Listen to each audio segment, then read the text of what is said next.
Shalom Aleichem, everybody. Shalom Aleichem, Aleichem Shalom. I just want to relate a vision that I had about a year ago.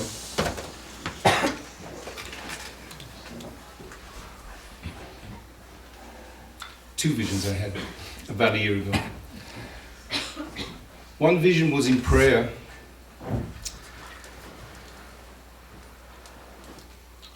I had this vision of God crying. Don't ask me to describe what God looked like, but it was this great sense of the creator of the universe crying. And I asked, why are you crying? And the answer I got was, I created the world with imperfections.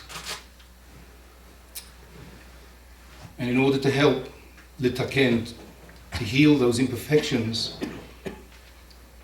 I gave the Torah and my teacher, but it wasn't enough. So I sent my next teacher, some of whom call my son, with the next batch of teachings, try and heal the world. And it wasn't enough. So I sent my prophet with the Quran. So why are you crying? Because you're killing each other. It's not working.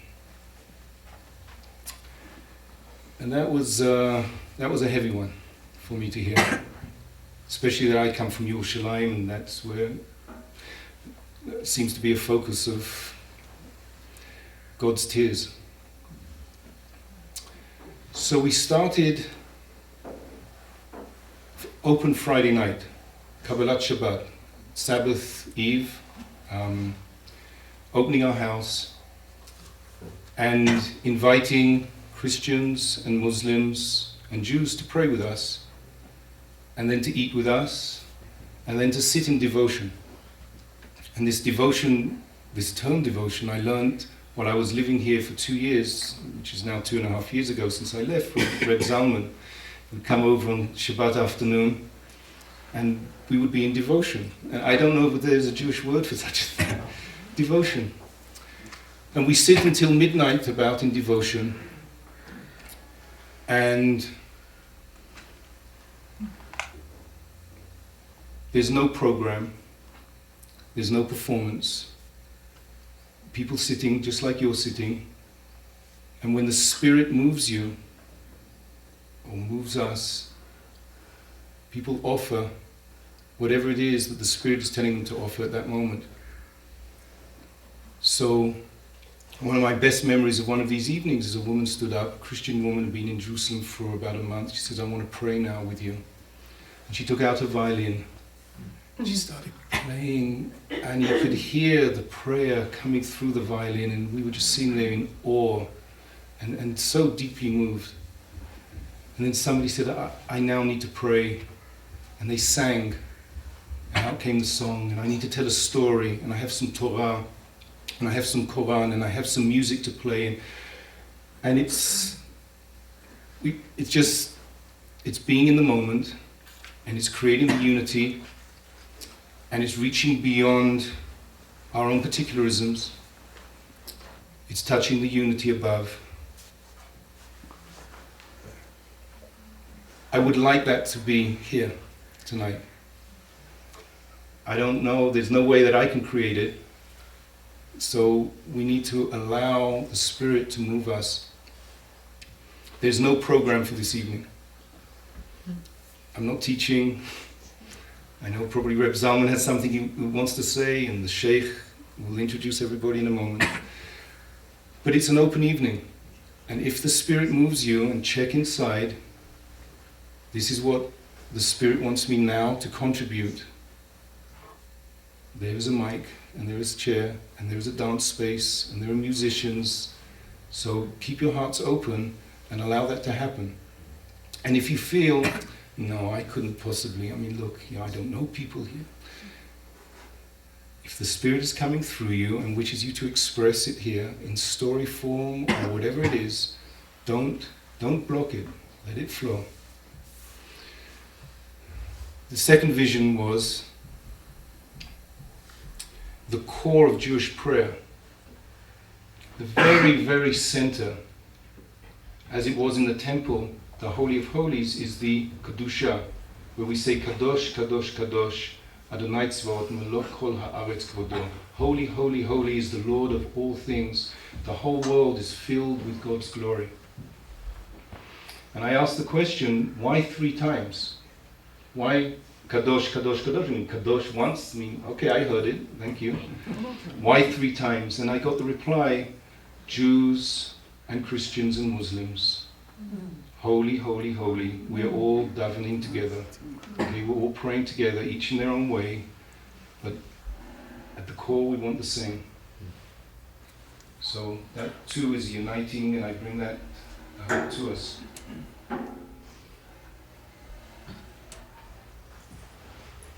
We're going to make the havdalah in a few moments, which is the ceremony to take out Shabbat.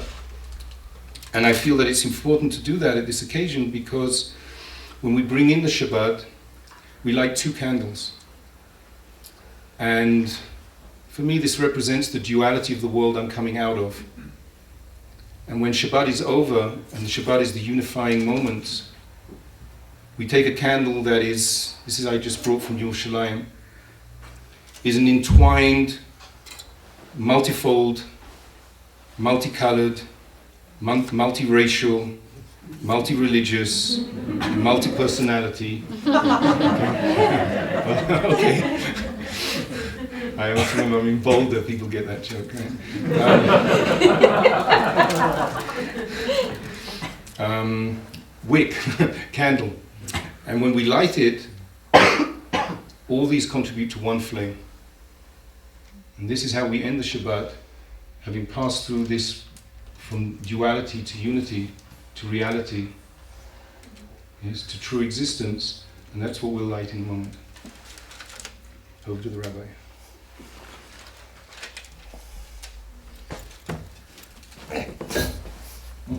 Most of the time people tell me to stand up when I am, so. First of all, I'd like to welcome everyone here.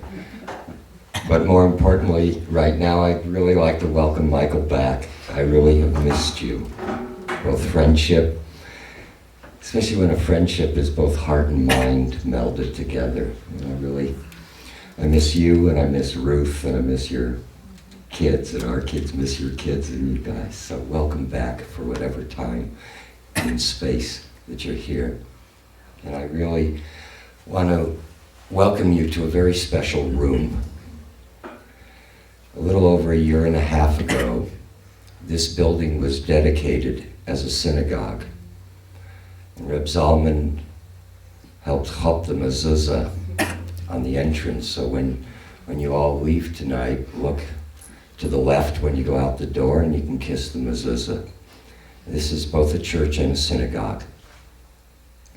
And that night, which was, we chopped the mezuzah before Shabbat, and then we davened Kabbalat Shabbat, and then Shepherd of the Hills Lutheran Church and Pardes Levavot, the Jewish Renewal congregation, joined together to eat and break bread together and to do mutual teachings. That began a unique journey which has continued on, where at least every week the 2 pastors, which just happen to be a husband and wife team, like Rev Nadya and I, we get together and we study and we pray and we explore our differences and our similarities. And our congregations have joined together in Tikkun Olam projects. Just before Thanksgiving, 2 small congregations, which we are, were able to collect over 3 tons of food to deliver to families in Boulder with infants, and these are needy people. So we really joined together to do good works. We've also held services together where we have progressed from their removal of the name Jesus Christ from prayers when they pray with us to our ability to be able to honor each tradition's prayers in their original form. This high holiday period, in honor of and recognition of God's October surprise, of the confluence of three, actually almost all the religions, having holidays at the same time, particularly Ramadan and the high holidays and the feast of St. Francis of Assisi. We were able to hold on the second day of Rosh Hashanah a joint discussion, exploration of our sacred myths. And then at Ne'ilah, at the end of Yom Kippur, we were joined by Imam Kazaruni, the Imam from Denver, where we could end Yom Kippur and then break the fast of Ramadan and of Yom Kippur together. So you're in a wonderful room. I hope this energy that will be added tonight will just expand beyond this building, beyond Boulder, and really encompass the world. And there's such a sense of serendipitous experience that when we were able to find a way to talk on the phone, that when I talked with Ruth and told her of this, and she told us of what you guys are doing, to realize that it spreads because of need, not because it's programmatically correct. It's the time to do it. So welcome, welcome, welcome. Thank you.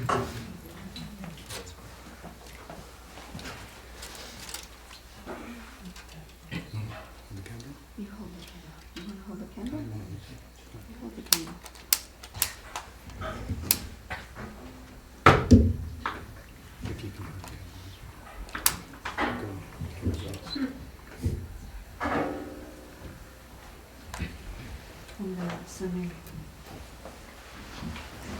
So please join us.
Baruch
קודש לחול, בין אור לחודש, בין יום השביעי, בין אור לחושך, בין יום השביעי לששת ימי המעשה.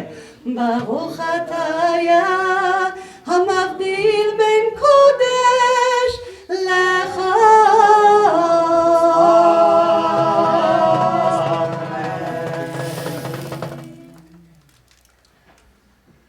אליהו הנביא, אליהו התשבי, אליהו, אליהו, אליהו הגלעדי, אליהו הנביא, אליהו התשבי, אליהו, אליהו, אליהו הגלעדי. דין אליהו עלינו, דין משיח, דין משיח, דין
So I want to welcome tonight,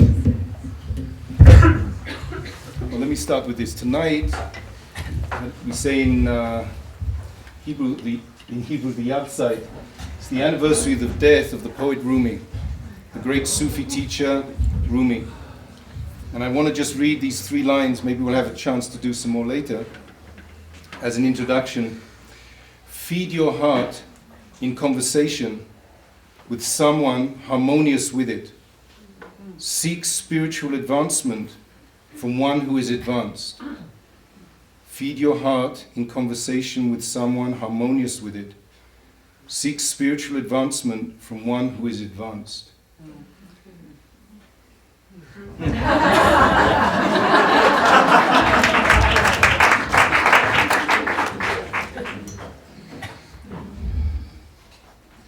One of our prayers begins with B'Shem Adonai Elohei Yisrael, in the name of God, the God of Israel. The Quran, first surah, Bismillahirrahmanirrahim, in the name of Allah, compassionate and merciful. When you begin with that, you get a sense that on the highest levels, things are so pure, so beautiful. But these things have to come and reach down to us. And so we speak about the 4 worlds. And in Sufism too, there is an understanding that there is a place of such holy truth, where truth in God is one, and we speak of that as tariqat, as we speak of the world of Atzilut. And as they talk about the world of what we call the world of Bria, the world where the divine pure intellect is, they speak of Ma'arifat. When they speak about the way in which the soul's journey has to be through life, they use the word tariqat very close to us in the word derech, hadracha, the path, the way. And then they talk about what is the right thing to do. And we would write at the end of a document, Hakol Sharir V'Kayam. Everything is legal and is valid. And the word Sharia in Islam is the same. It deals with what is right. We speak of the Shulchan Aruch, the table that is set, and there's this wonderful surah in the Quran that's called, I'm having trouble remembering, I think it's Ma'idah. Ma'ida, right, and it deals with the laws that are what is kosher and what is not kosher. And when I think of the opportunities that we have for being able to do things together, when my son was in charge of the kosher co-op at Oberlin College, and the Muslim students were joining in making cholent for Shabbos because the food that they got was available to them too as halal, as being okay to eat for them. So you see the things that we have where we can share. But as you see, as we start going down to the lower worlds until we come to this place, there are some people in both communities, and I would want to say in all three communities, that come from our master, our teacher, our ancestor, Ibrahim, Sayyidina Ibrahim. When it comes down to doing the stuff, some people have a very low ceiling and they don't realize how much higher things have to go in order to be able to see the places of convergence where we are together. Whenever you have people who close themselves off from going to higher places, they can't see each other again. So there's a wonderful teaching that goes like this. The angels in heaven all praise God and they say, Kadosh, Kadosh, Kadosh, Kudus, Kudus, Kudus, Rabal Junud, Mulukul Ard Majduhu. Holy, holy is the Lord, just as you were saying Kadosh, Kadosh before. So we share that, but it says that those angels, V'notnim be'ahava reshut ze laze lahakdish liyotzram benachat ruach. They give each other permission out of love to sanctify God with pleasure. So one of the commentators says, if I am in my ego, then I want to be the one who gives pleasure to God, and I don't want the other one to do that. But when I only think of God's pleasure, then I don't care who gives God pleasure. And so the angels are saying to each other, go ahead, praise God. They give each other permission. Could you imagine what that would be like if we really were to be able to do that, to give each other permission? Sometimes when I'm in Jerusalem, and I like to say my morning prayers up there on the steps that go up from the Kotel. And there I can see sometimes the Muezzin coming up on the Al-Aqsa Mosque and calling the people to worship. And the people are davening downstairs at the Kotel, and the bells are ringing for morning service in Jerusalem. And we are so noisy about that, yeah? We give each other permission to do it right.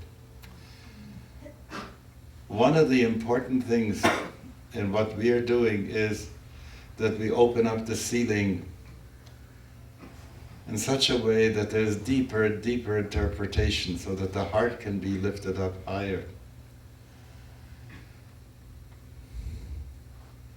When people in each community forget to lift up their minds and their hearts to the source from which the revelation came, they get stuck. And then all they can see is each other's boundaries and they begin to fight. But when people can open up the ceiling and see higher and higher and deepen their hearts in that, something wonderful happens. They give each other permission. So that's all I want to say about saying, but I want to tell you a story. And later on, if there will be the right time, we'll do a Zikr together. The story. There's a book called Reshit Chochma. Reshit Chochma, Ras al Chikmat. The beginning of wisdom is the fear of God. So in that book, on the back of the book, I found a story. There was a rabbi in Damascus. His name was Reb Moshe Galanti.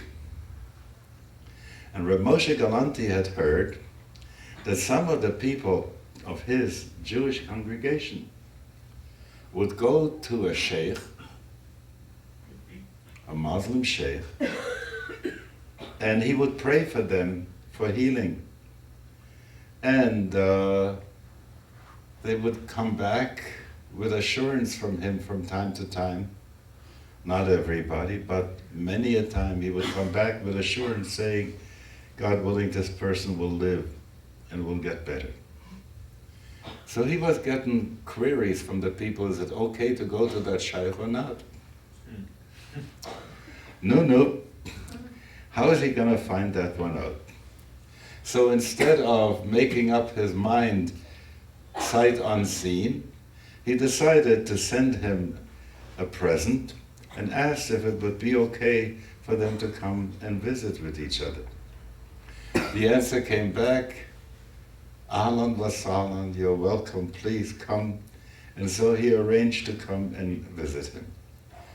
And as it is, usually before people get started about the real stuff, because only in America you get down to business right away.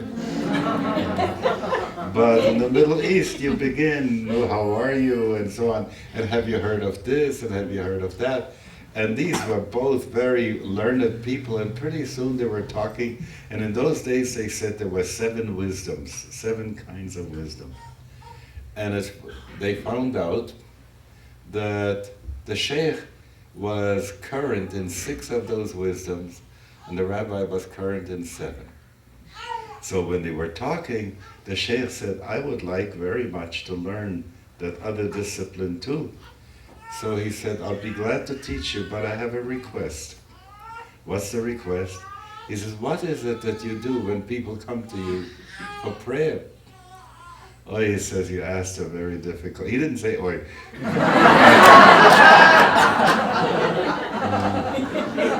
He may have said, Ya Maulana, you know? You know what Maulana is? That's what they call Rumi, Rabbeinu, you know, our teacher. So he says to him, you asked a very difficult thing, but I tell you, if you want me to really show you what this is, you have to undergo at least a week's cleaning inside of yourself, because what you asked me to show you is a very special thing. So he asked him to do tauba. Do you remember when we had this meeting here and we were talking before Rosh Hashanah about tshuva and tauba? It was during the time of Ramadan. So what happened was the rabbi took a fast. How do we say fast? Saum. Just as in Arabic too. Saum. And he was involved in prayer and giving tzedakah, and at the end of the week he comes back and the sheikh looks at him and says, not yet ready, another week. Because he figured he was so proud of the way in which he had done it, so that wasn't the way. So the week afterwards he comes back and he says, all right, here we go. He takes him inside, behind his house there is this garden. And in that garden there is like a pond. And in the middle of the pond there is an island. And there's a little building in that island. But you can't get, there's no door there. There's an opening, like a window. And he says, come.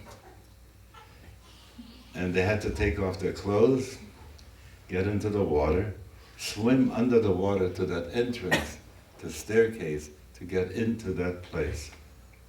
And here he says, the sheikh says to him, you will take my hand, you will close your eyes, we will bow down 7 times as we go in from the anteroom into the sanctuary. And when I tell you, you can open up your eyes and see. So the rabbi at this point got really scared. I don't know what I'm going to bow down to. And he offers quickly a prayer, dear God, I'm not interested in bowing down to any idol, only to you alone do I bow down, and so on and so forth. And he's doing this in his prayer. And they go in, they had put on white robes, and they go inside, bow down 7 times. And finally, the sheikh squeezes the hand of the rabbi, and now is the time to open his eyes. And what does he see? He sees a tablet in which the divine name is engraved on it, a golden tablet with the divine name engraved on it. Oh, like a stone off his heart. So this is what's happening here. He is very, very happy. They bow down, the sheikh makes a prayer for somebody, and just at that moment, when he makes the prayer, a sunbeam hits that tablet and shines, and with joy, they bow again 7 times and walk out, and they haven't talked the whole time. The rabbi was shaken by that. And he told the shamans to call the people together and said to them in the shul, could you see, we recite the divine name so often during the day, and we don't give it the same kind of honor as the sheikh is giving to the divine name. And so the two of them were friends for the rest of their life. I want to tell you this story because you have a sense here that even in the book that it deals with morals and with all kinds of things in the back, there is that story to remind us how much we share with each other. So in the spirit of this sharing, I want to welcome the Sheikh. Marhaba. Welcome, welcome here. God bless you. Assalamu alaikum wa rahmatullah. And all these wonderful holy words that we share together with each other. And only a couple of weeks ago we read how when Abraham died, Isaac and Ishmael came together to participate in his funeral.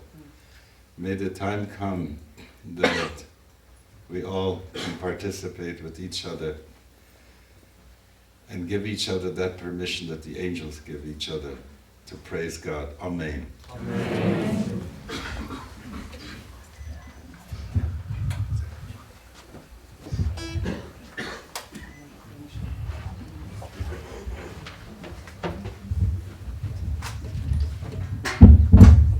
Good evening, I'm Danya, and a lot of people know me as that Jewish woman that chants in Hebrew, but what a lot of people don't know is that I came to love chanting in an unusual way. I grew up in a small town where there were no other Jews, really, and I started looking for who was going to sing to God. Who was I going to sing to God with? And I started going to a Baptist church. And when they said hallelujah, I felt it in my bones. I felt it in my belly. I felt it fully. And it was a long journey to come back to find that hallelujah is also a Hebrew word. I didn't know that at the time. So this is a multi-cultural, multi-religious fusion chant, kirtan. We've got a call and response, and the words are Kol HaNeshama, try that. Kol HaNeshama. Tehalel Yah. And that comes from Psalm 150, and Eyal will translate that for us. Let's better scoot over. So really what this psalm is about for me is kind of following up on what Rebbe Zalman said, is giving each other permission to pray with our whole neshama, with our whole soul, with our whole being, with our whole breath. Kol neshama tehalel, and then hallelujah, praise God, celebrate God. So dancing is very welcome here. There's this whole space here to praise with the whole soul, all the souls.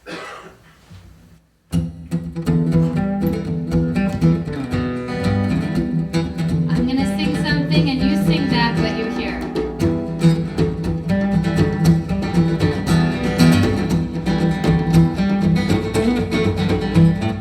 Kol neshama tehalel Yah. Kol neshama tehalel Yah. Kol neshama tehalel Yah. Kol neshama tehalel Yah. Kol neshama tehalel Yah. Kol neshama tehalel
So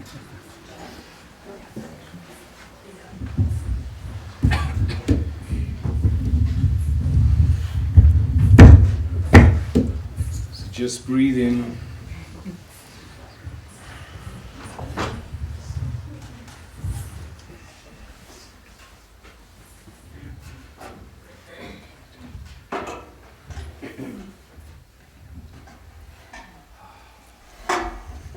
Our fasting is over.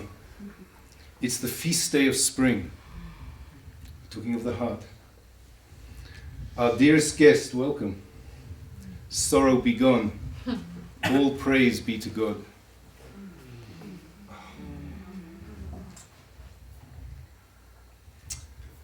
So this last summer, there was an event in Israel called the Sucha, or Derech LeSucha, the way to Sucha. Sucha being bringing people back into peace, bringing people back to see the divine in each other. This was the 5th year. There were about 5,000 people camped out in a huge park outside Tel Aviv. Arab families, Muslim families coming from the north of Israel, Jordanians coming from Jordan, delegations coming from Gaza, people coming from around the world, people who involved in peace activities, rabbis, imams, priests, just full of people for 3 days, being together, sitting in listening circles, in the evening, big stage, music, dancing. And amongst all that, there was this huge white grin.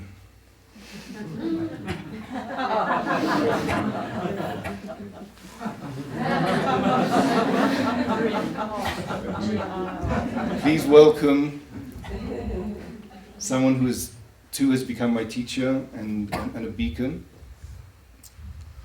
Shaykh Fara Gaye, who has come now immediately from Philadelphia, but he'll tell you more about himself. Welcome. Thank you. Alechem Shalom.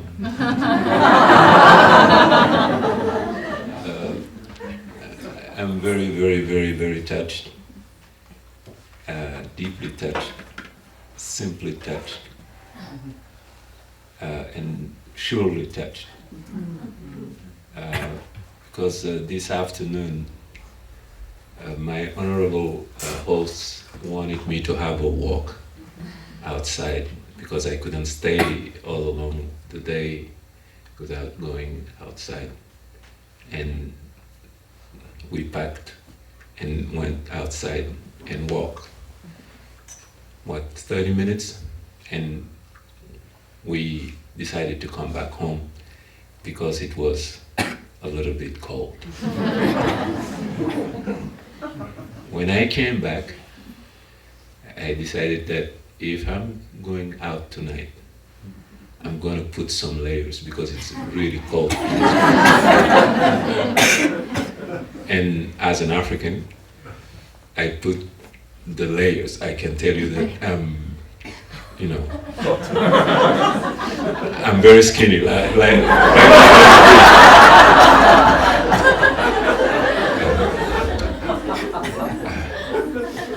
But as soon as I arrived here, I regret having done that. Because of the warmness of your heart, because of the way you received me here, because of what I heard coming from the Rabbi Zalman. Just meeting Rabbi Zalman was enough for me.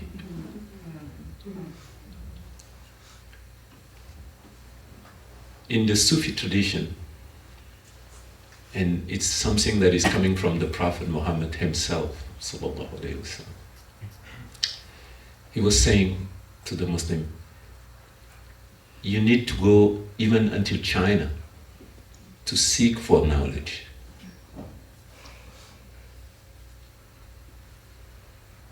And this is in this perspective, in this idea that I'm here to come to learn.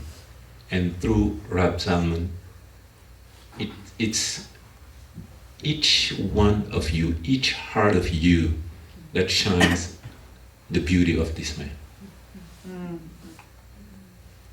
I have seen that he have touched each of you differently. You are all shining something that is unbelievably beautiful. And no one here is like the other. This is a secret of the divine. This is the secret of the sun way above, shining and giving to us, each of us individually, what we just need without stopping the other one to be. He's going to drop the rain in the house, even of the one who doesn't believe in him.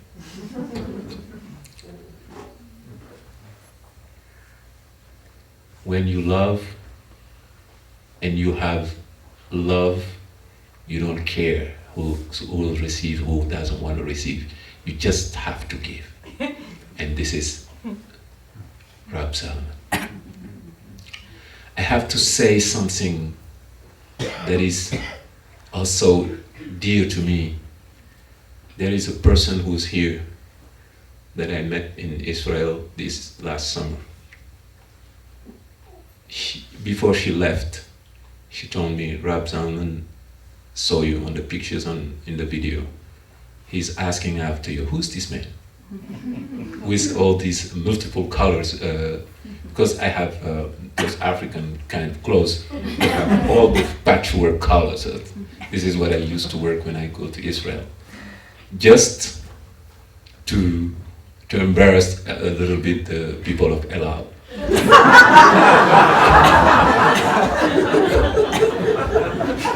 Who's this guy raving like this? They put me on the side 3-4 hours, but that's just for me also to bring some love to them. I don't want to put myself in a way that they will not have access to me. I'm just dealing with them. Everything they ask me to do, I do. If they put me in this machine, I'll go in the machine. The most strict discipline of what they do.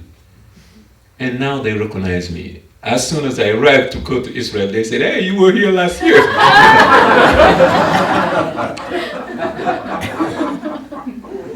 And this year, I decided to go to Israel this way. I arrived with a t-shirt, I had an orange polo with this color. And when I arrived in Israel, I arrived in the camp for the Solha. That camp, everybody was talking about reconciliation. I arrived with the color of the people who did not want to leave Gaza. Orange. Bright orange color. Oh, how can you do this?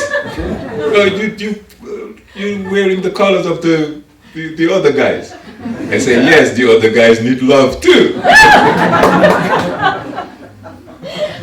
This is how our teachers are important to us. What is a better example than me arriving here and being received by a man dressed like a Sufi? Tonight I am not the Sufi. He is the Sufi tonight. And he has been always. This is what a true teacher is. He doesn't have in one garment. He has many. Do you know the difference between a shepherd and a true teacher? A shepherd has one stick. When he say, "Hoo," all the animals are going to go in one direction. But if you do that to human beings, you say here, everybody's going to take a different direction. And this is the reason why a teacher like this has a stick for each one of you. Whenever you come, however you come, he is going to just open his box and take your stick and say, ah, you're here?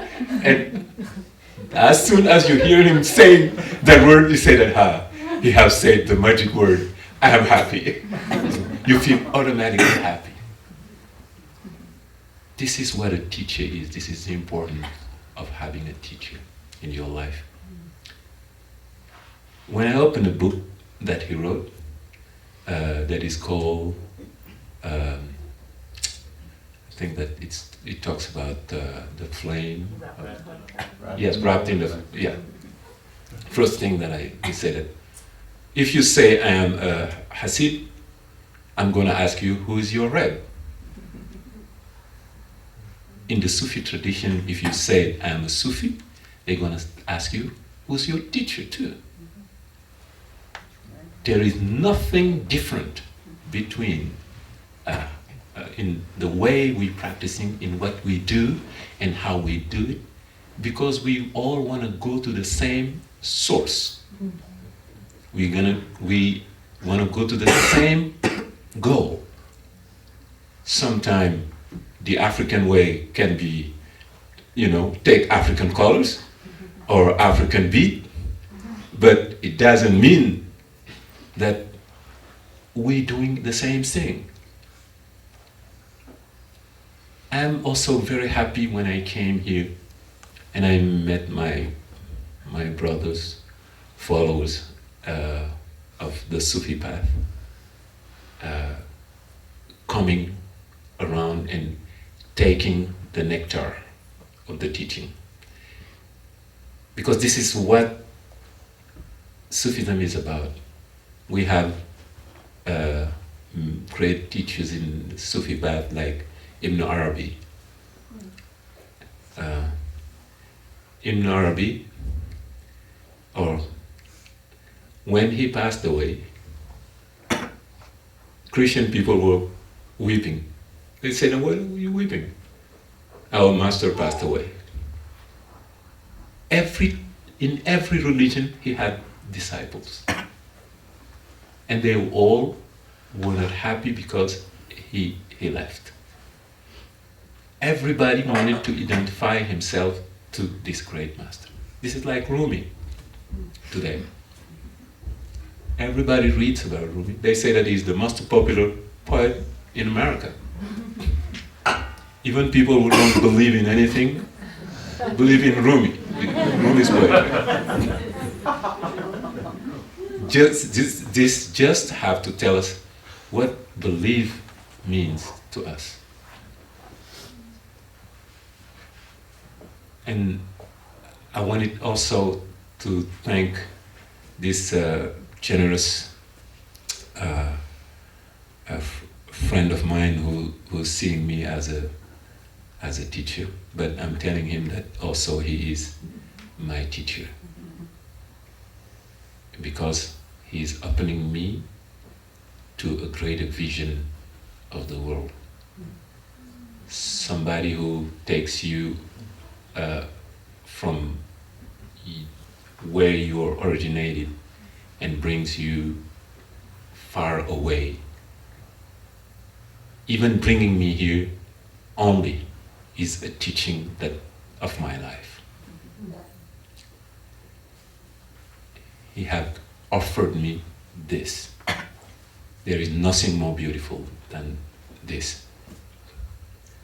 I have never had this in my life. And I know that this is only a beginning of a bigger and greater thing to come. I have felt very good in Boulder. Very good in this place.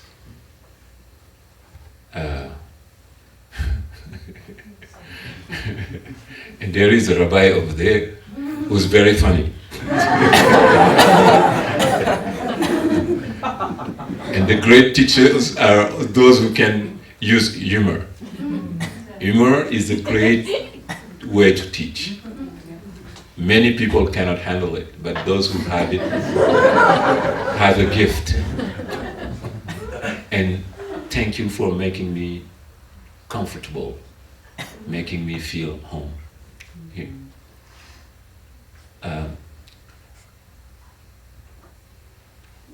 We live in a period of turmoil in many ways to understand it.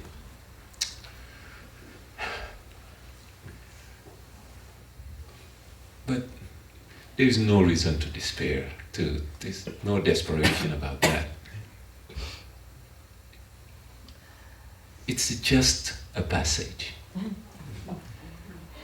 The one who have created this and us and brought the harmony and put the mountains, the sun and everything, the stars, brought in our heart music, give us wisdom, the way to think and to perceive things and to catch things and to say things. Don't you think that one can solve his proper situation? Don't we think that there is no mystery for him?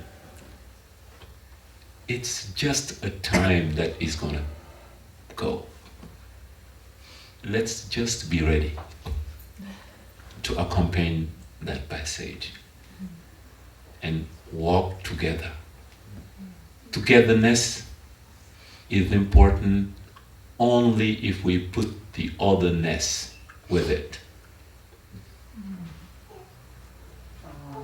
Togetherness implies the otherness, who you are not, and that is missing in you that you need to get. It's a mission of life to know, what am I not? People just care about, who am I?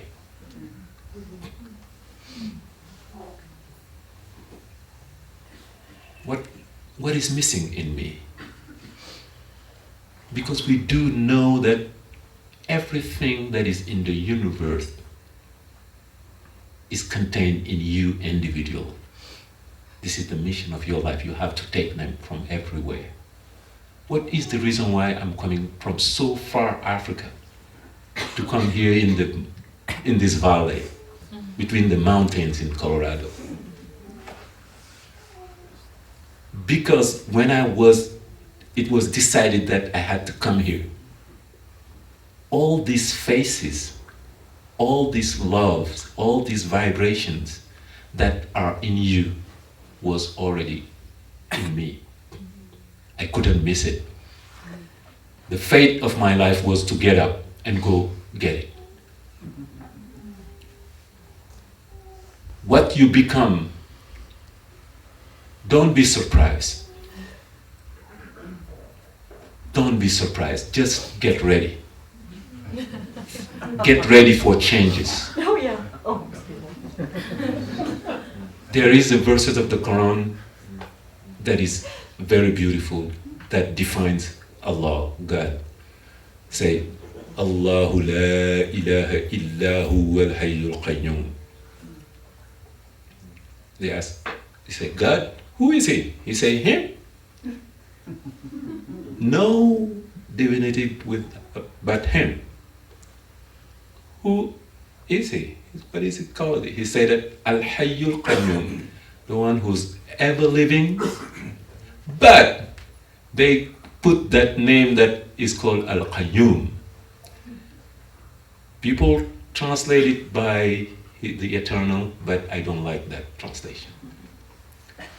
In that word of Qayyum, there is the meaning of the one who can just mute and adjust. Change and adjust.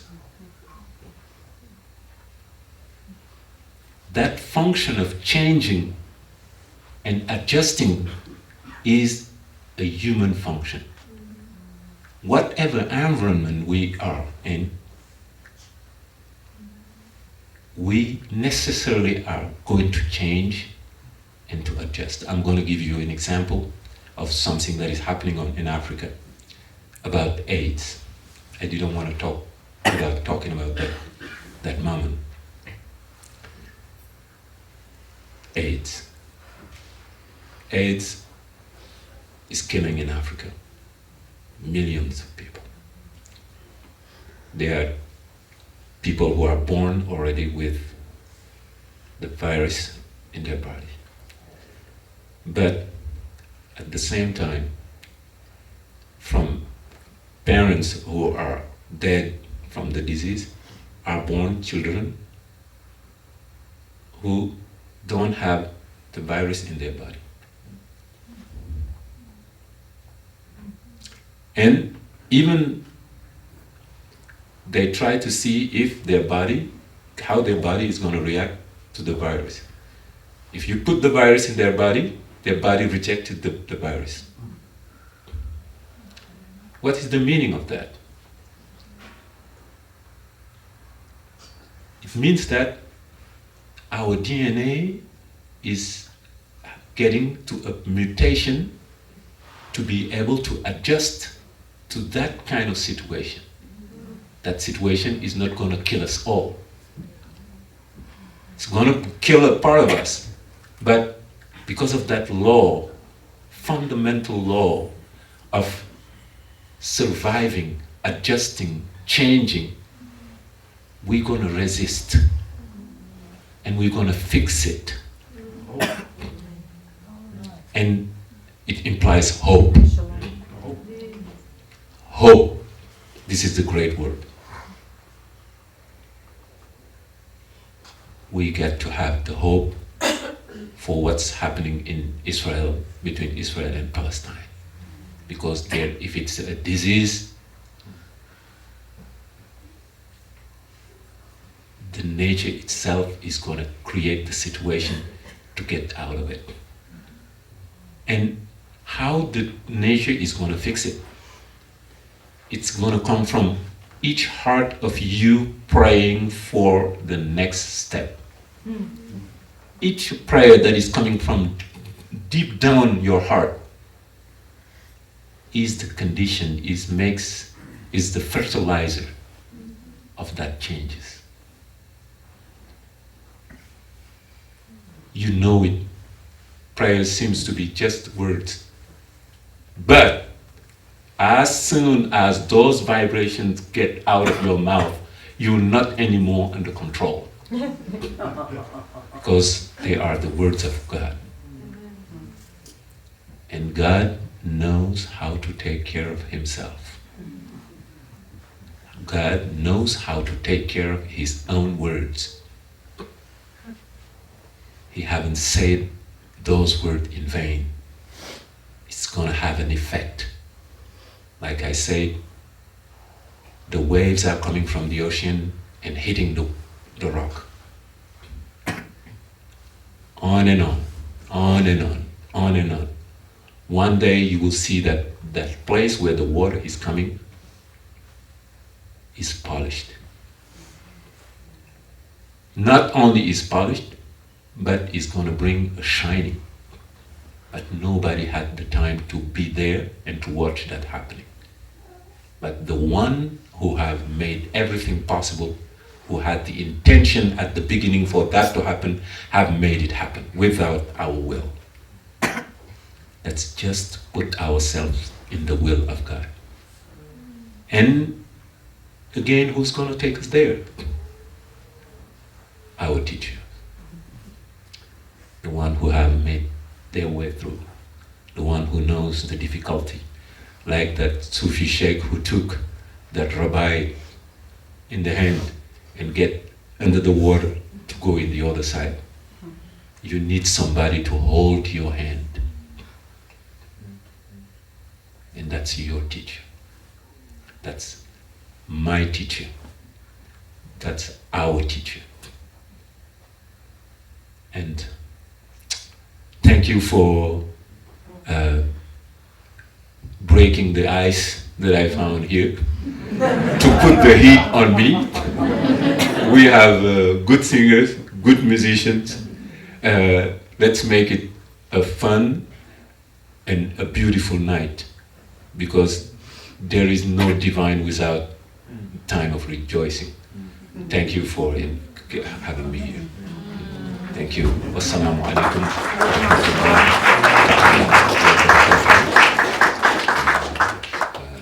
Toda rabba. You know, I just forget to tell you, just going to Israel in the Holy Land have changed a little bit my direction.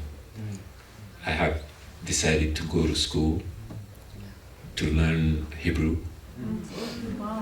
I'm a Hebrew student. Soon, Baruch Hashem,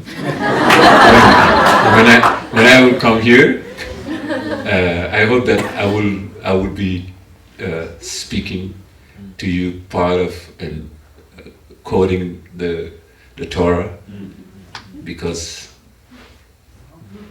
that's the divine book. That's the divine book.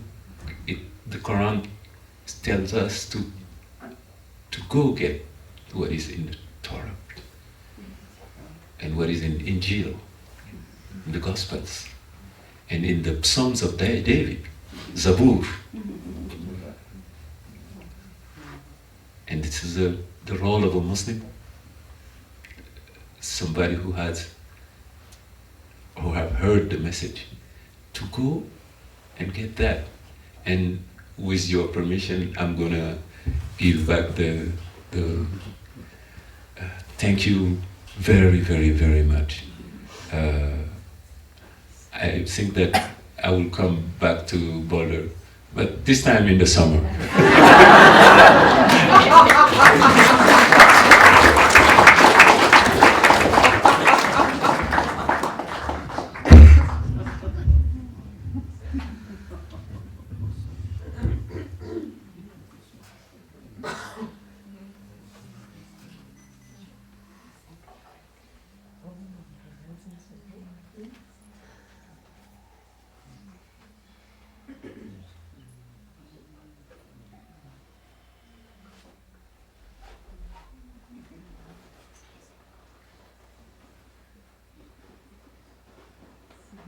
This is the one who told me to come to Boulder.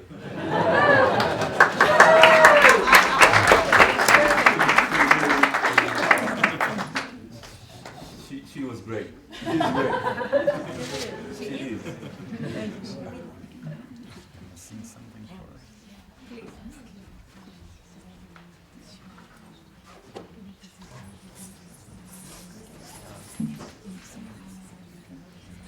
Usually this Arabic oud speaks for itself, but I will give it a little bit of an introduction. And I will not forget to keep smiling, because I've been so inspired by the underlying smile of everything that you brought to us this evening, from Senegal and from Tel Aviv and from all the other places in the world. This music, I felt like playing a Sufi song. Now my friend Michael said, do whatever your heart moves you to do. I thought, oh my goodness, my heart might move me to do something else, but no, I'm still moved. Now this note here, this is a little different because it's a B half flat. So you can't play this song on a guitar. The frets aren't in the right place. So there's an ancient wisdom in the music. And I would like to invite us all to open our ears and our hearts to B half flats.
Salam, shalom.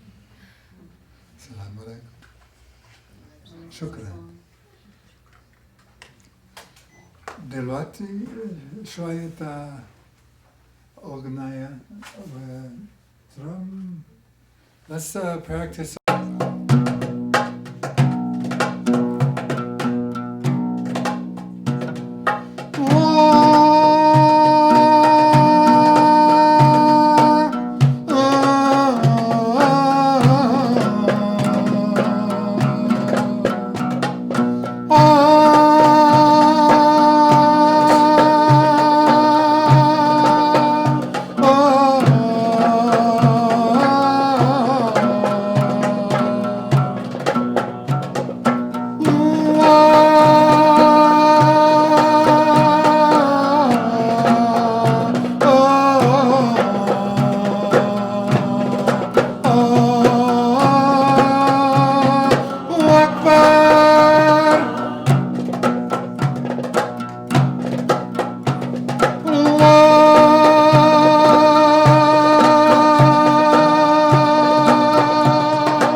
I want to thank the Sheikh. I have forgotten your name, but I want to thank you for coming, for your willingness to see the shared humanity within us all. A poem about hope. I wrote about year 2000 before going to visit Sedona. And also regarding the AIDS issue, I think it's a way we can begin to see each other as human beings relating instead of just as bodies. Horizons of hope. Horizons of hope linger luminescent in the ancestral memory, stretching like rainbows across oceans of possibility, drawing immigrants onward toward the expression of innate inner gifts and talents, in the sacred pursuit of the soul's unfolding, blooming destiny, calling like Gabriel's trumpet, calling like the wild heart's call of the migrating Canada geese. And then one other very short related one I wrote the same year. I remember it when going through the dark halls of depression some days. Skies of peace. The wild blue western sky opens possibilities of spaciousness within me. Wide expansive vistas border horizons of hope. Paralleling undulating prairies. Red rim rocks call to me. Come, discover, remember your wholeness, your expansiveness. Come, rest, find, allow. Inner sanctuaries of peace, the undefended breath, the ease of movement. I dedicate it to the beauty of the West and the beauty of the expansive hearts here. Thank you.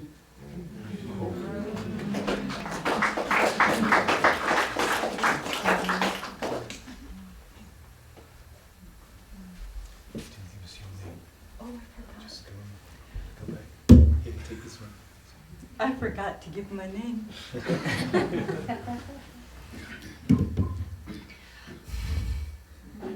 Mary. Well, I have a Sufi named Karima, Karima, Chavers, which I also found out recently is really Haver, Hebrew for friend, Irish American, and French Hebrew. And I dedicate the poems to all of my ancestors' discoveries and even the hidden ancestors. Thank you.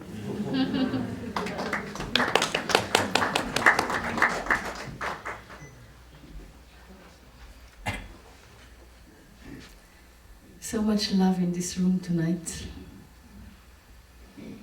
3 years ago at Naropa, Clarissa Pincola came to give a talk in the graduation. She's a great woman, and she taught us to do that when you are standing in front of a big teacher.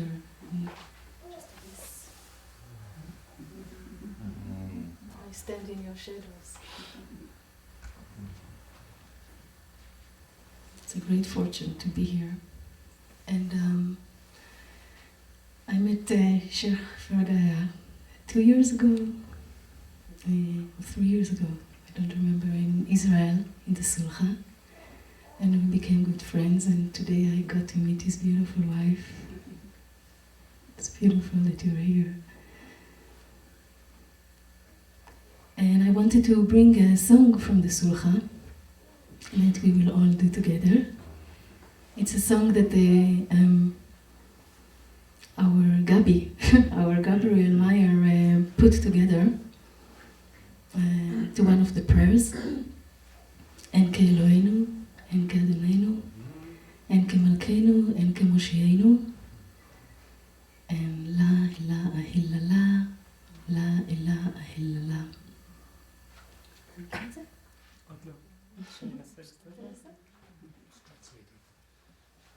So the first part says, there is no one like our God, there is no one like our masters, there is no one like our King, there is no one like our Savior.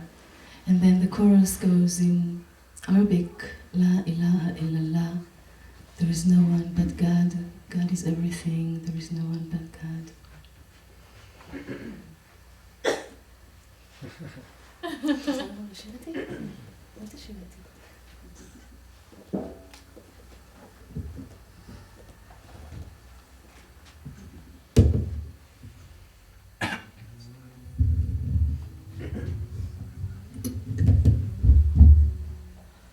Please join, don't leave me alone in here.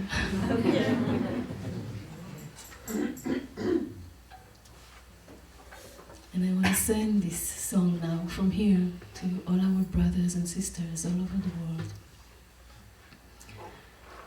May everybody be safe and happy.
Rabbi la ilaha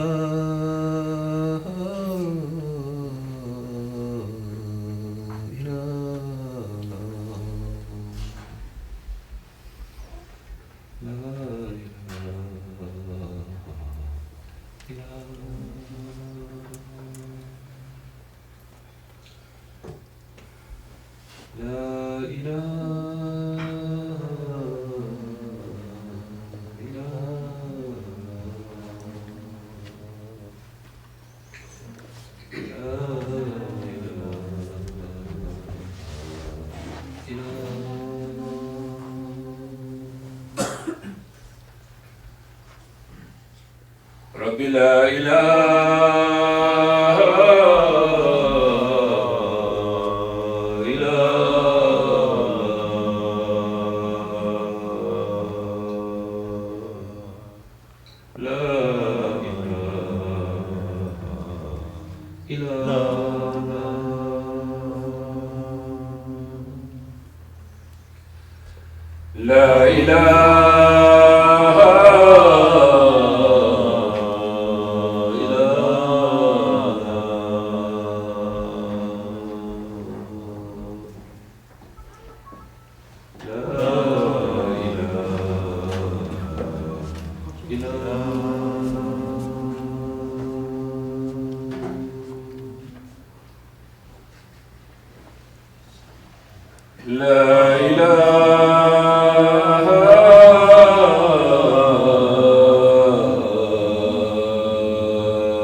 La ilaha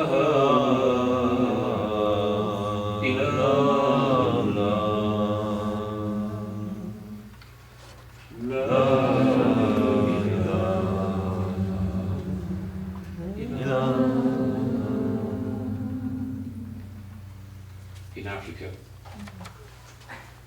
we have different kinds of zikr. There is a moment of joy, there are moments of melancholy. And this zikr is a zikr of melancholy. My teacher taught me this zikr and told me, anytime you would want to remember me, when I will not be anymore in this world, sing this zikr. I will come and I will be part of you.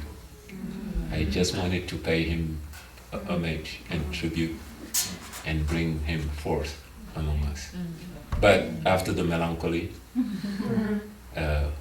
let's try to step a little further. This zikr is just coming from South Africa.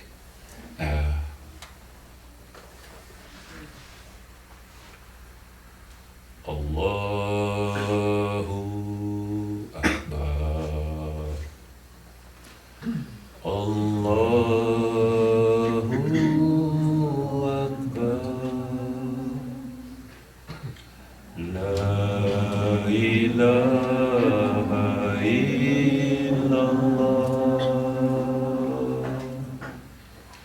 Allahu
Close your eyes, listen to your heart, now singing for you.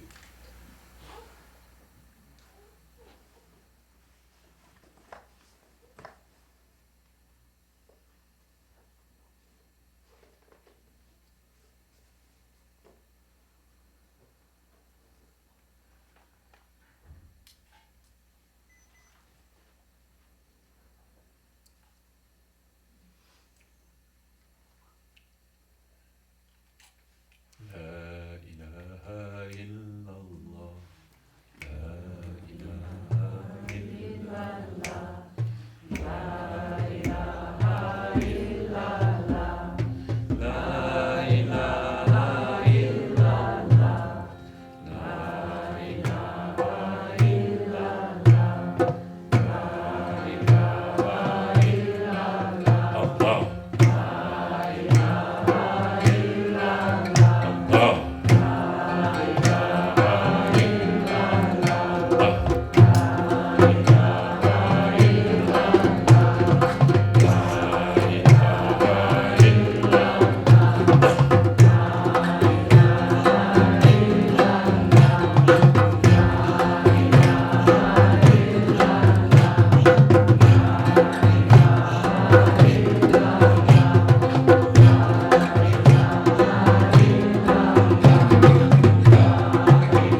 لا شريك له وأشهد أن محمدا عبده ورسوله.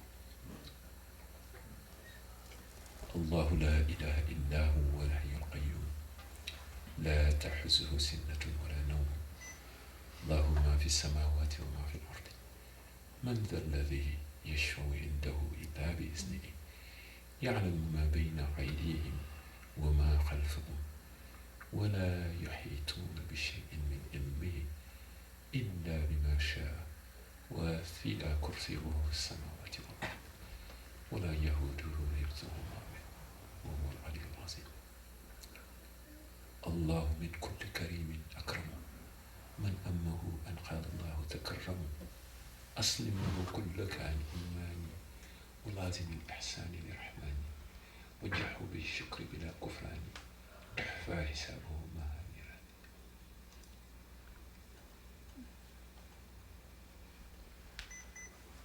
حمدي وشكري لمن كل به سارا لو ردا دون صوت إن سارسا. حمدي وشكري لمن كل به سارا له ردا دون صوت إن سارسا. لو سناي وارد ولي بلا سقات مسقادني من بني ديمان أنسى. إن الذين إلى صرصر قد قصدوا زيارتي فرقوا دارين أوزار. إن الذين إلى صرصر قد قصدوا زيارتي فرقوا دارين أوزار.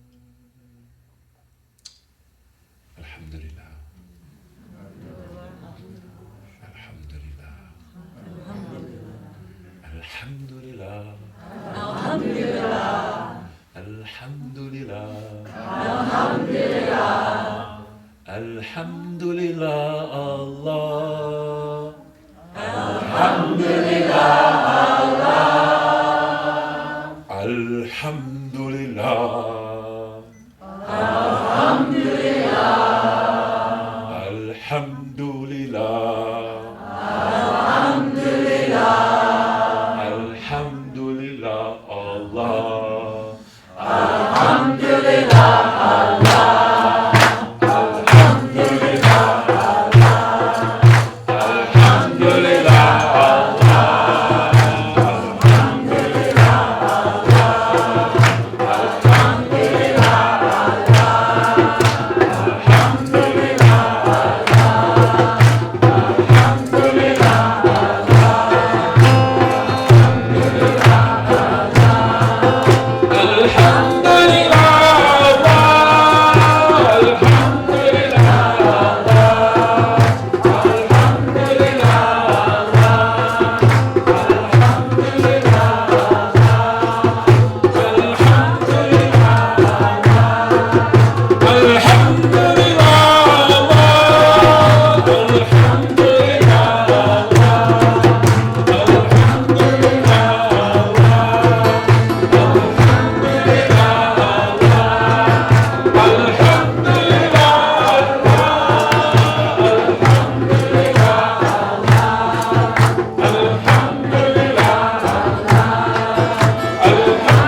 Many, many years ago,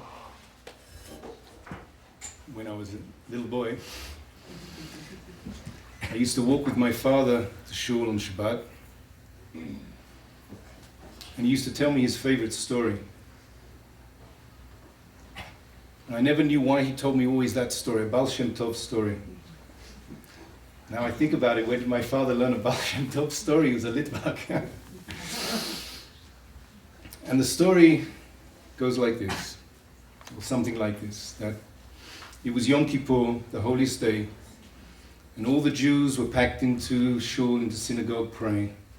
And the Baal Shem Tov was at the front, praying and praying and praying and praying, and the intensity of the Zikr was growing and growing. And suddenly from nowhere, there is this whistling. Whistling and whistling and whistling and whistling. Everyone looks around. They see this shepherd. What are you doing? Yom Kippur in the middle of praying and you're whistling? Before stoning him, he said, oh, stoning him, hang on. He says, listen, I'm just a poor peasant, a poor shepherd. I don't even know how to read. I don't even know my alphabet. The only thing I know how to do is to whistle. And the Baal Shem Tov turns around and says, let him whistle, for his prayers are penetrating higher than all our prayers together. May it be so. Now, why did my father tell me that story? If I would ask him, I'm sure he would say, just a story. Maybe he knew that I am musically challenged. And that I don't play an instrument, and I don't sing, Can you whistle? but I can whistle. And when I grew up in my father's house, there was a shofar, a ram's horn. The instrument for zikr, the instrument for remembrance, for zikaron, Yom HaZikaron, the blowing of the shofar. And I picked up the shofar and I could blow it. And then I learned to whistle through the holy instrument of the shofar. And so every Rosh Hashanah, the day of remembrance, in my community, I'm given the honor of blowing shofar to break through to the hearts, our hearts, and break through to the heavens, to lift our prayers up. And a few weeks ago was Sukkot, Festival of Tabernacles, and we came to Hoshana Rabbah, which is the great twirling, the great revolving, the great Hoshana, the great rejoicing.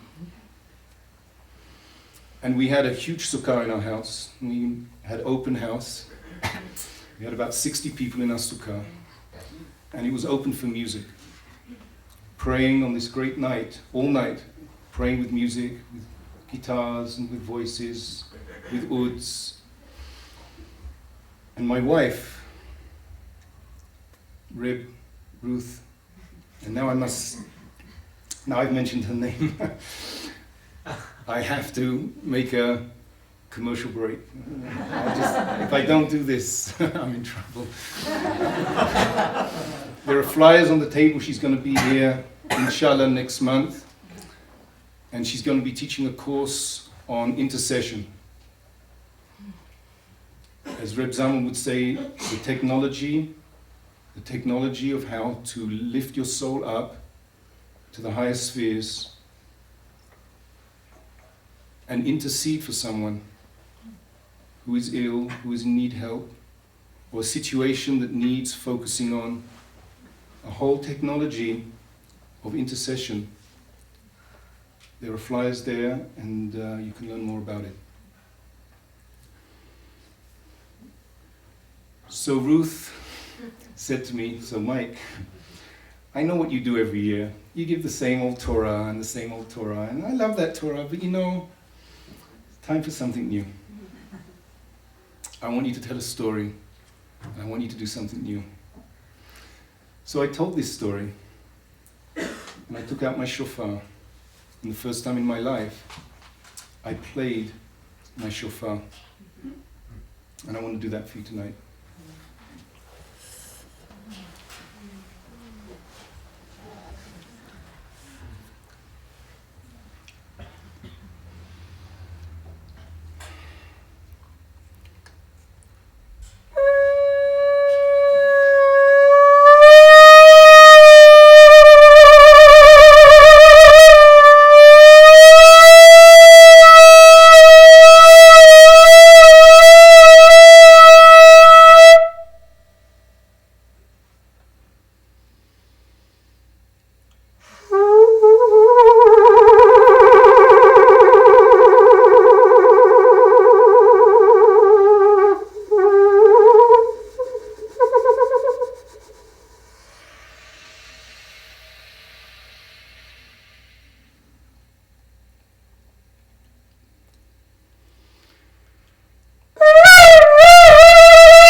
There's two things I want to do tonight, and one of them, my name's Annie, hello, and I've been to Pittsburgh. Thank you.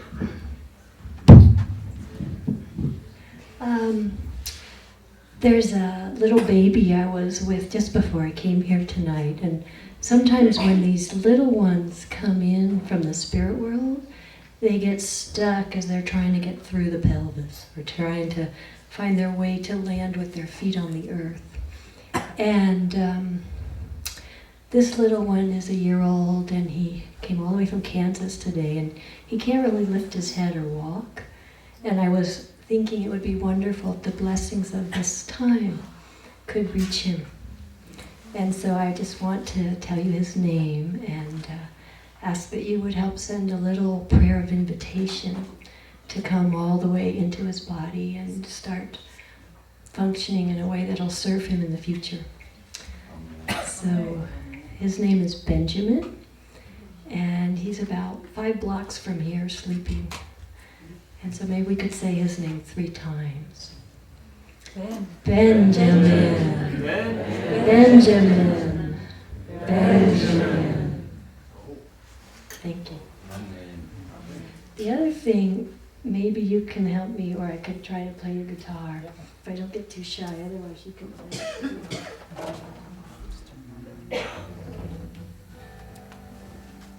There's a song that's not Hebrew or Arabic, but it's English. And a lot of you might know it, and it's really a song about community and about the challenge of opening your heart deeply. And so I thought I would invite you to join me to sing it. It's a song by Kate Wolf called Give Yourself to Love. Yeah, you know it good. So we'll see if I can keep my shyness at bay here and get the melody going. And the words are just simply this. Give yourself to love if love is what you're after. Open up your hearts to the tears and laughter. Give yourself to love. That's the chorus. And if you know the other part, you can sing that too.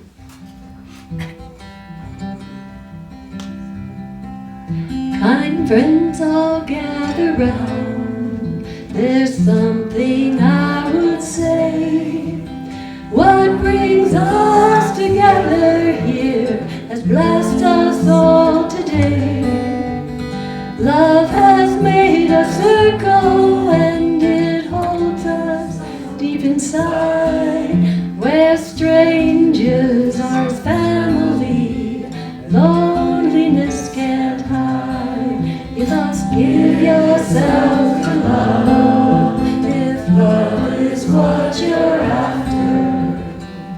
Open up your heart to the tears and laughter and give yourself to love.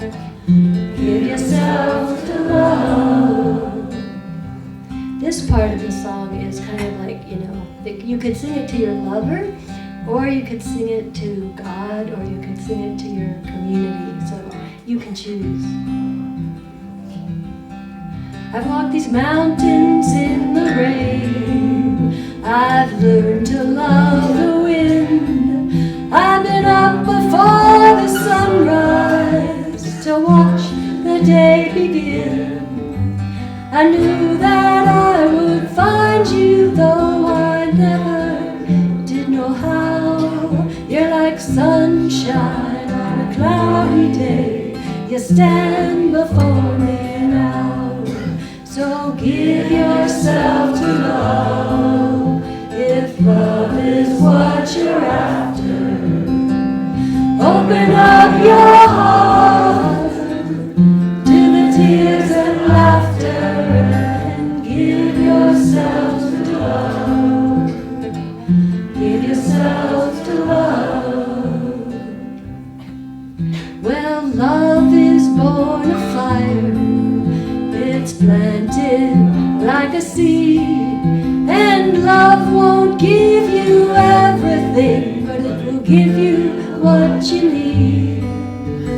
Love comes when you are ready. Love comes when you're afraid. It will be your greatest teacher, the best friend you have made. So give yourself to love if love is what you're after. Open up your heart now to the tears and laughter and give yourself to love. Give yourself to love. So give yourself to love if love is what you're after. Open up your heart to the tears and laughter and give yourself to love.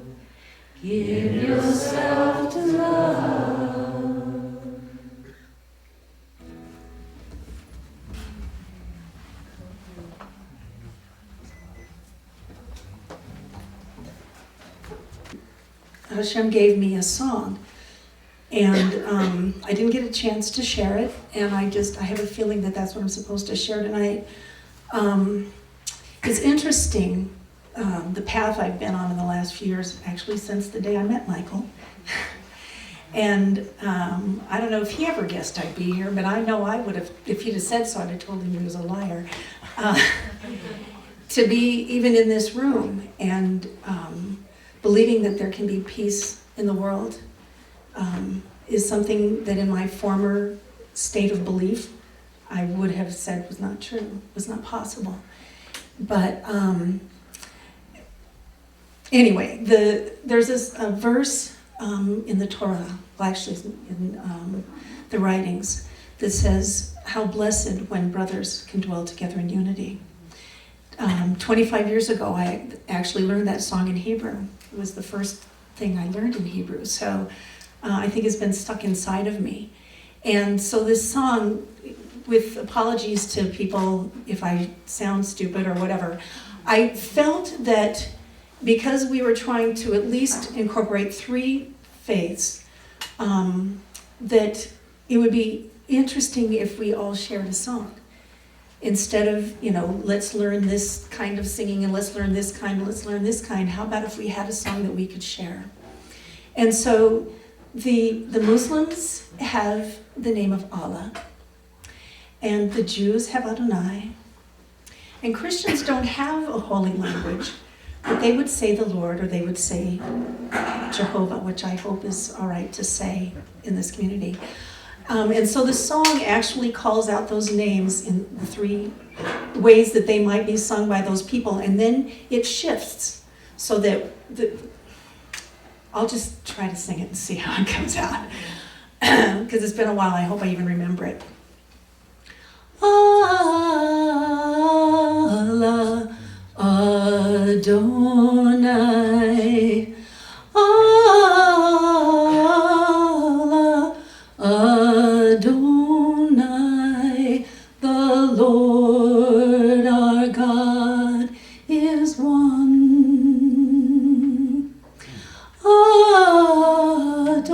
Adonai, Jehovah, Adonai, Jehovah, Allah, Allah is one. Jehovah, Allah, Jehovah, Allah, Adonai, Adonai Echad. Allah, Adonai, Allah, Adonai, the Lord Jehovah is one. Jehovah, Allah, Jehovah, Allah, Adonai, Adonai Echad. Adonai, Jehovah, Adonai, Jehovah, Allah, Allah is one. And then there's a chorus that sings, that says actually how blessed when brothers can dwell together in unity, and I'm shaking too much to share it. And it would be nice to know how to say that in Arabic, and also to say as one in Arabic, so that it has more continuity. So if someone could share that with me, I would appreciate it. I had something else to share. I'm gonna go sit down. And I'm Teresa.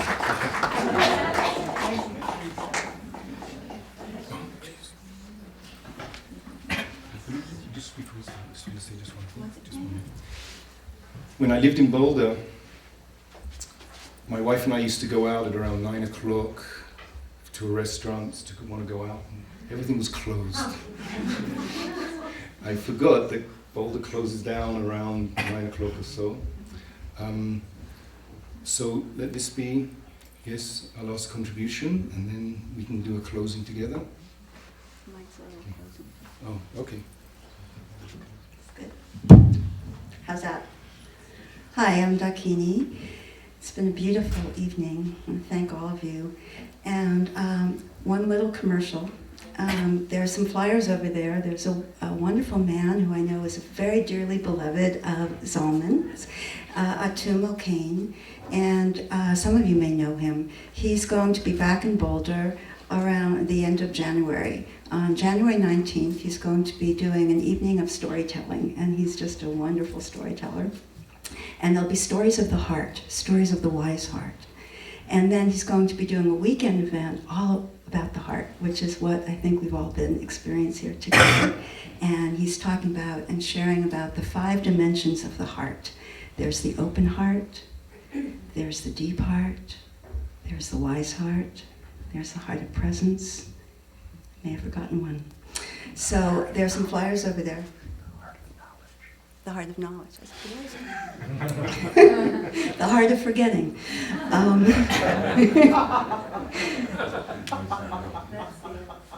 And hopefully the heart of remembering. So, anyway, there are flyers over there if anybody's interested. And then I just wanted to say that I've really felt the presence tonight of Hazrat Inayat Khan, who some of you, of course, may know, but he was considered, I believe, the first Sufi teacher to ever come to the West, and he came to India, from India to the West in 1910, and to bring the teaching of spiritual unity, and created a beautiful universal worship service where even in 1920-something, there were people who came together to honor all the traditions at the same altar. And he believed, as I think many of us believe, that when people from different traditions could come together and worship at the same altar, that would help to bring peace to the world. So I just want to say that I think tonight we've really done a good job. And for those of you who know it, would like to share with me the prayer Khatum. And I may get lost, as I do sometimes, so help me if I get lost. O thou, who art the perfection of love, harmony, and beauty, the Lord of heaven and earth, open our hearts that we may hear thy voice, which constantly comes from within. Disclose to us thy divine light, which is hidden in our souls, that we may know and understand life better. Most merciful and compassionate God, give us thy great goodness. Teach us thy loving forgiveness. Raise us above the distinctions and differences which divide us. Send us the peace of thy divine Spirit, and unite us all in thy perfect being. Amen. Thank you. Great plan.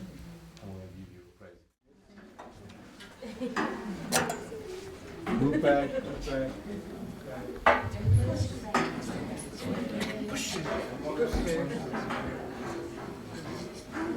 I liked your discussion about prayer. It's been in my thoughts.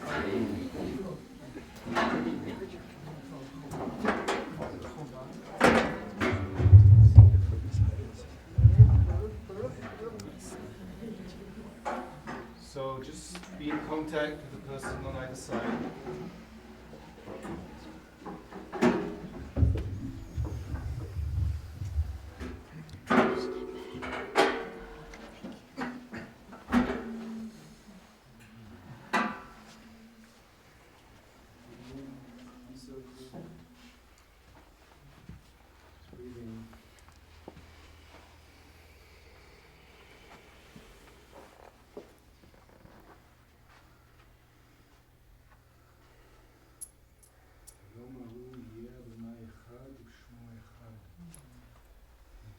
What would be one's name?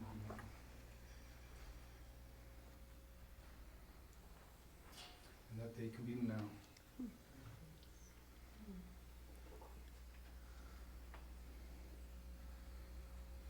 God's name, I'd like you just to go very fast around the circle after me. God's name is Michael. Howard. Mary Karima. Rina Mariam Nur. Kay. Zalman. Farah. Nasiha. Dakini. Ru. Dorit Ori. Oz. Trip. Susan. Teresa. Darlene. Etan. Joe. Nance. Jane. Paul. Bob. Chuck. Faith. Miriam. Philip. Pam. Les. Jasmine. Aruna. Amy. Dana. Anna. Manora. Kim. Aaron. Five. Mark. Ricky. Nadya. Tajnura. Danya.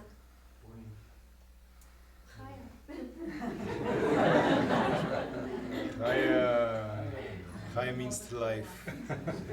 The mother of all life. It's a good place to be.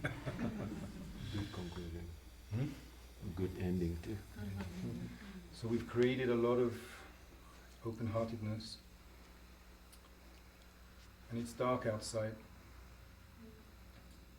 So we need to channel our open hearts and our prayers to the darkness outside.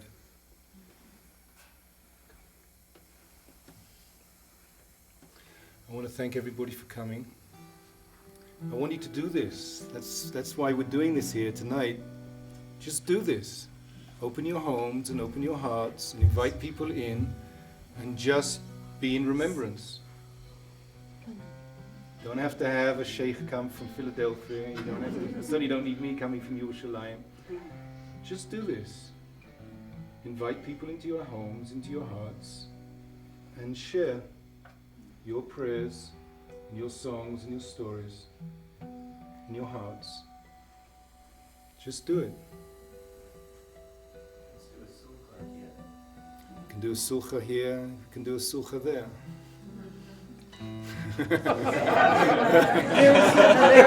Everywhere a So we're going to have a last closing prayer. El na rafala na, el na rafala Lord na.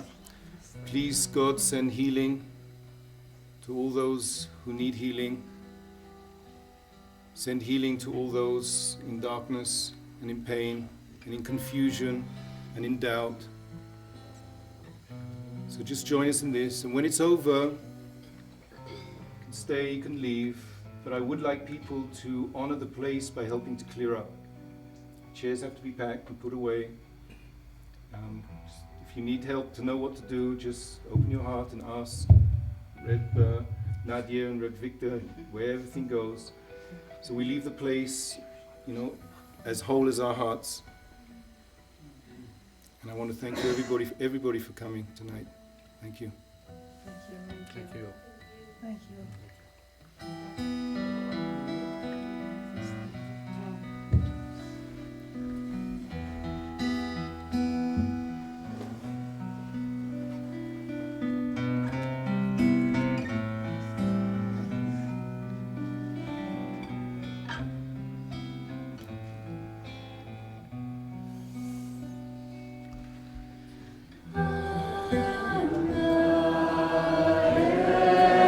Elna,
Mafi, ya Mafi, ya Kafi, Allah.